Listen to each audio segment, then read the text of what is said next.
அழைப்பு மணி எந்த வீட்டில் கேட்டாலும் ஓடி நான் வந்து பார்ப்பேன்.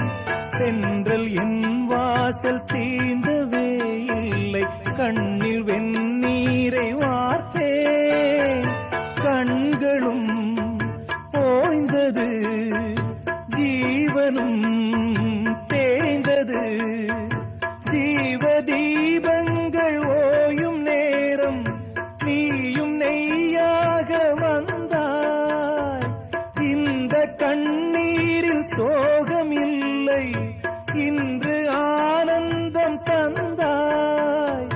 பேத்தி என்றாலும் நீயும் என் தாய், பூவே பூச்சூடவா.